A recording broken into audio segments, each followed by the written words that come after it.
Snooker, loopy, nuts are we, me and him and them and me. We'll show you what we can do with a load of balls and a snooker cue. Pop the reds and screw back for the yellow, green, brown, blue, pink and black. Snooker, loopy, nuts are we, we're all snooker, loopy. Cheers, guys. Hello and welcome to another daily episode of the Snooker Loopy podcast. My name is Tom Mayhew and today Joe is not with me. He had parents' evening this evening and I think he's a bit tired, so we've given him the night off. But don't worry, I am joined by someone. I'm joined by my lovely partner. I'm joined by... oh, what nickname can I give you? This could be the end of the relationship if it goes wrong. Her children are in the audience. Come on, mummy. Come on, mummy. Come on, mummy. It's Olivia, the warrior, Phipps. Thank you. Evening, Hazel. There we go. Evening, Hazel. Very good. Evening, Hazel. And Livy's not as much of a nerd about the snooker as I am, but you tolerate it because I love it. Yeah, well, I don't know many people are that much of a nerd as you are. Who's your favourite player? I like... I like a lot of them, to be honest. I quite like Mark Williams. He's funny. He's very funny. Yeah, he's good. I mean, Ronnie O'Sullivan's obviously the classic. He's very good and entertaining. Mm. There's a lot of them. I quite like Bingham. Bingham's fantastic. Everyone loves Bingham. I think I probably like the same ones that you like because I probably hear all the things that you don't like about people, like Judd Trump. I think that's the sign of a healthy relationship. If my favourite player was Stuart Bingham and you were a massive fan of Ali Carter, I think that would be real problems for the long-termness of us staying together. Yeah, well, you know, I don't think that's how you really test relationships, isn't it? You can't really... What is first date? First date, who's your favourite snooker player? Yeah, And Ali Carter. No way, mate. Walk off, not interested. Or if they go, I've not got one, you go, nope, done, bye-bye. But we did watch the Bingham match yesterday. Obviously, me and Joe already talked about it, but it was very exciting, wasn't it? The Bingham-Ronnie match. Great. It was great. I didn't know who was going to win. The tenseness. Is that a word? Yeah, the tenseness. The tenseness, yeah. It could be tension. It's fine. It's absolutely, Yeah, it was good. It was really good. Really close. And there's not much. We watched some this afternoon. Well, yeah, but that's the thing. There's no results today, so we only watched the first sessions, and they're both very even. It was 4-4 between Kyron and Gilbert, and then there's Bingham and Jack Jones, which is currently 3-3. Who do you think is going to reach the final? Oh, okay. I'm going to say, I reckon Bingham will beat Jack Jones. Mm-hmm. And I think I'm going to go Wilson. Oh, Wilson. Why? Who do you think? I mean, I want Bingham and Gilbert. Do you? That sounds like an old Gilbert. The new musical duo. Welcome, 2020s. Welcome to Bingham and Gilbert. Yeah.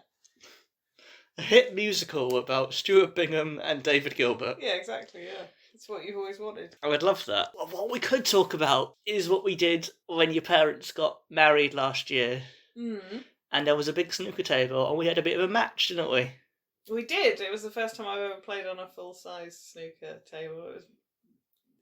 They're massive, those things, aren't they? You did good. I think you got a high break of 6. Thank you. It's not bad for the first time on a full-size snooker. And I think you won the match by the end of it. Did I? We ran out of time. Oh, can I win by default?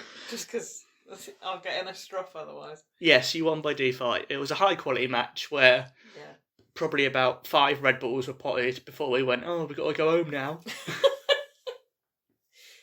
It was mad. It was. Had you ever played on a big table like that before? A few times, but not as much as I'd like. It's always been my dream one day to own a snooker table so I could really practice and get good at it, but I've only played on it a few times.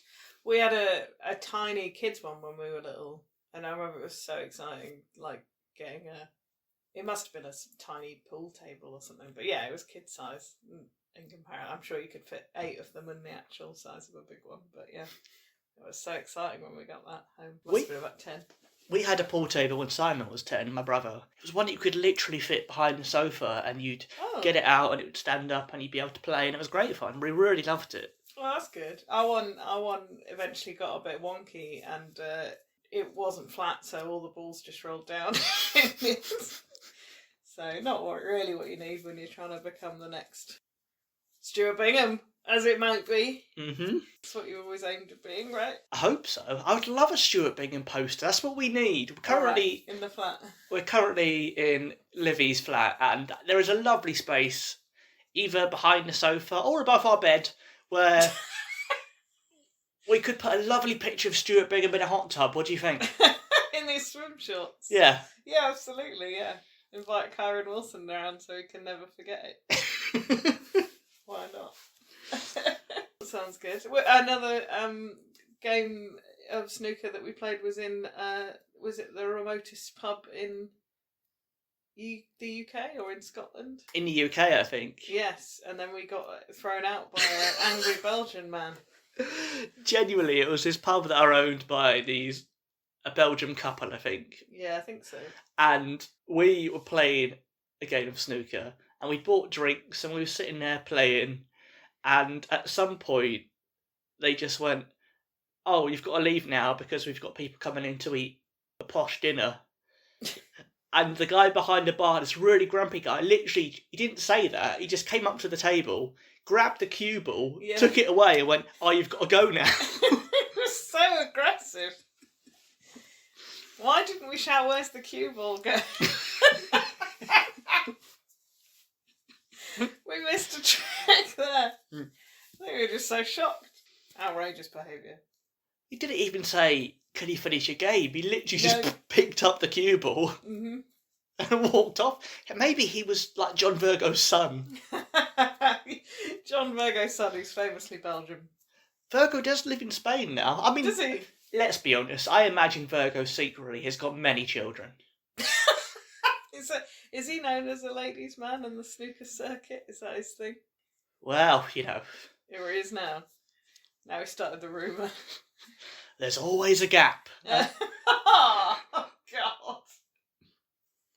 I think that's the crudest joke I've ever made. Yeah. But that's because one of his catchphrases is, "There's always a gap." Well, yeah, I figured that. So I like the idea of him. It's one of his chat lines. Oh, God. No. Not happening. I'm sorry. It's alright. I'll live. I'll live. But yeah, what are your hopes for tomorrow? It's always a strange thing, the semi-finals, because they go over so many days. Like, the match won't end tomorrow, so really, true, yeah. You just hope that your favourite pulls ahead. And even if they don't, you still have hope for the third day. But I'd love Bingham to pull away a bit, because I just think he deserves to get to the final not more than Jack Jones. That sounds like I'm being really mean to Jack Jones, but Bingham's someone who's been a pro for years, and Jack Jones is fairly young, fairly new on the tour. He's got time, whereas with Bingham, I feel like Rob Walker's way of saying it to Bingham would be something like, "This is the only chance you'll ever have, ever." He might be dead next year. He might be dead next year, yeah. Come on, Daddy.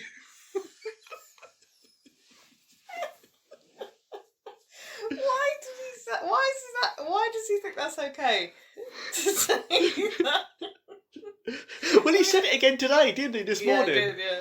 So it's not just something he improvised. Well, I absolutely love it, but in a why the hell has he said that way? Because it's so absurd. And the beautiful thing that you pointed out is when Kyron Wilson is being introduced, he just stares at his Q-tip. Yeah, he's chalking it, isn't he? He just like he's going, like, everyone just please ignore what Rob Walker's about to say. It's embarrassing. He's just going like, "Oh, Rob Walker's talking again, Jesus Christ." But he said, like an annoying, embarrassing child. So yeah, he said, "Come on, Daddy," again, which means it's in his script. It's not an improvised thing. Yeah, do you reckon he'll say it again tomorrow? I hope so. Now I'll be disappointed if he doesn't. Absolutely. But why hasn't he got the equivalent for others? There's other people who've got kids there, isn't there? Yeah. He doesn't. Why did he choose Kyron Wilson to say that on there? Unless we're learning new things about Rob Walker's secret crushes. On Kyron Wilson? Yeah. Fair enough. You did say he looked like a boy band member. Rob Walker? No. Oh, Karen Wilson. No, he looks like he's auditioning to be an NSYNC with those frosted tips. I'd love Rob Walker to be in a boy band. Oh, God. Really? What boy band would that be? Embarrassing dads. No, they'd be called Rob and the Walkers. Oh, yeah, of course, yeah. And he'd be the front man, and everyone else would also look like him. There'd be 5 of them. The Walker, 5 Rob Walkers. the Walker brothers. That's already a band, wasn't it? Is it? With Rob Walker in? No, not with. No, what are they called? Scott Walker. Oh, okay. Look at me being old school. What are your memories of snooker before you met me? Before I met you, happier times. No, no, I remember it'd be like something that my dad would have on in like on a Sunday afternoon or something. I mean, maybe it wasn't a Sunday afternoon, but I think it's the sound of it, isn't it? Is a huge thing for me. My brother's very into it, and a couple of my friends are into it, but I didn't properly. No, that's not true. I got really into the World Championship one year. I tend to do this with sports. I like 1 year I'll learn all the rules and I'll get really into it. Like there's been a couple of Ashes series where I really got into it. Well, we'll save that for the Cricket Loopy podcast. Yeah, Cricket Loopy, yeah. What was the championship you really got into? I mean, it must have been 20... I think Ronnie won it. I'm going to say maybe it was 2016 or... Did he win it 2016? I don't Come on, think he did. records, No. boy. Bingham won it in 2015. I don't think Roddy won it in 2016. It might have been Selby. 14? That was Selby as well. Oh, do you know what? I think Selby did win it. Because it was when I thought Selby was great. And then I found out that, everyone... Obviously, he's a very good player, but that he's more of a defensive player. He's a very good safety shot player. I think he's brilliant. No, he is. He's very good. I'd obviously rather watch someone who's a bit more attacking because it's just more entertaining. Yeah. But as I said, I think it was Selby though. Yeah, he was great. Yeah. It was very good. I think, as I said in yesterday's episode, you enjoy seeing different styles because otherwise, like someone left a comment saying they wouldn't want every match to be Ronnie O'Sullivan against Tony Drago, and you're like, yeah, you wouldn't. I mean, mainly because every match would be over in 30 minutes. It'd be boring. Yeah, totally. Yeah. Well, and also seeing different matches makes you appreciate why. Like it makes you really see that that person's really good at that. It makes you appreciate what their different skills are. I think because they're not, It's like if you see someone who's really really good at I don't know, playing the guitar or something, playing football, but then you see your mate Dave doing it, and you realise there's quite a big gap there between those two. Do you know what I mean? You go, that person's not very good at defensive, or that's not very good at attack, or whatever. So Brilliant. Was that believable? Yeah, that sounded convincing. Thanks. Well, I do mean it. I felt like I was doing a podcast with a more attractive Mark Lawrenson. Luro. That is me. A lot of people have called me that in the past. I'm so sorry to hear that. Ex-partners, yeah.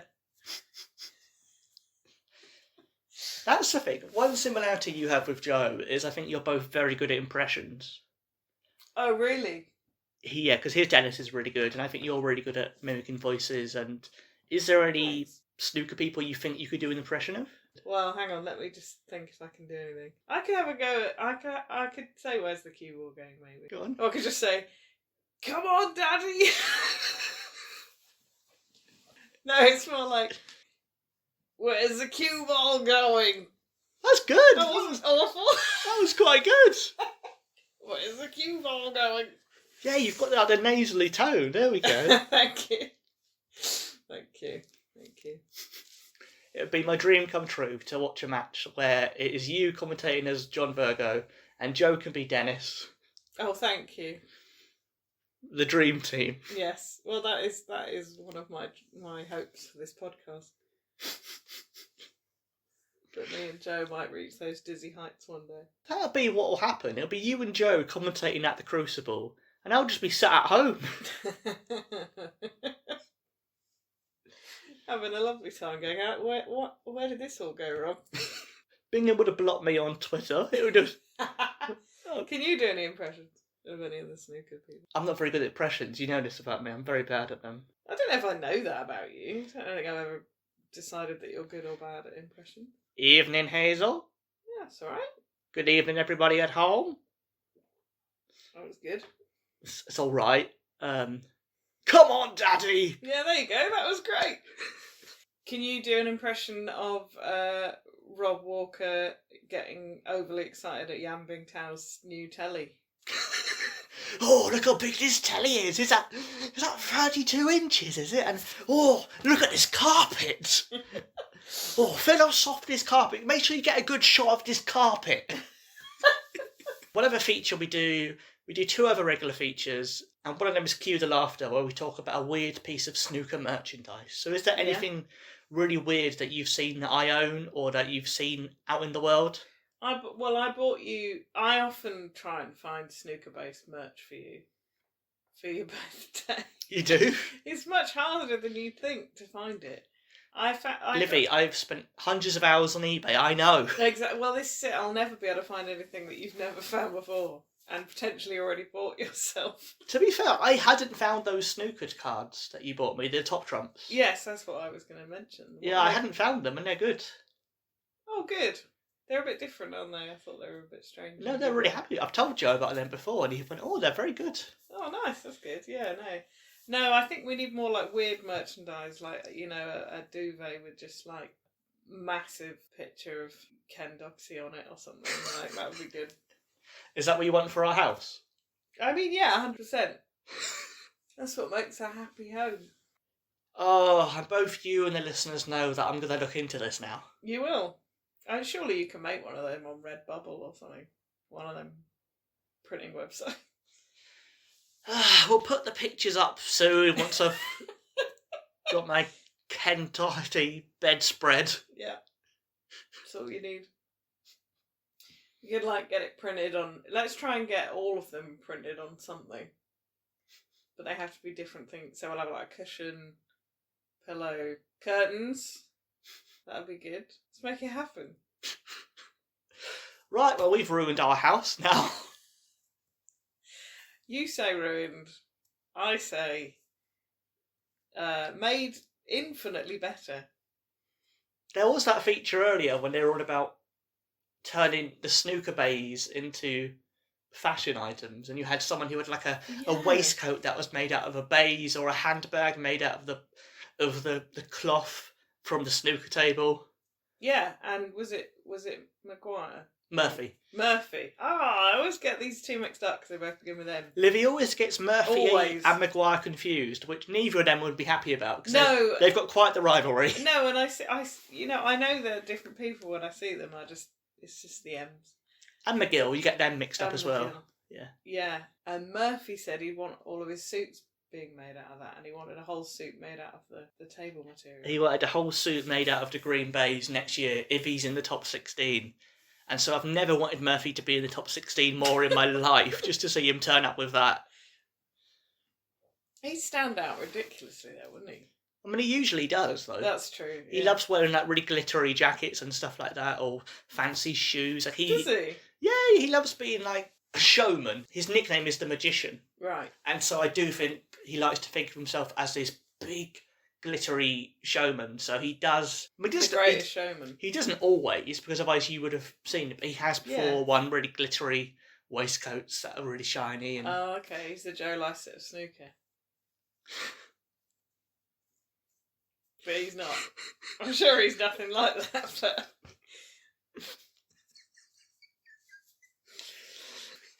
Yeah, he's the Joe Lycett of snooker. Yeah. Let's go with that. We don't like him as much as Joe Lycett. We love Joe Lycett. No. We love Joe Lycett. There we are. We can wrap it up there. Thank you very much for joining me, Livy. Have you enjoyed your time on the podcast? I had a lovely time. I hope I didn't bore anybody.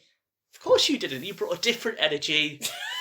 A confused energy to the podcast. And that's what we aim for. There we go. Please do comment, like and subscribe and all those things.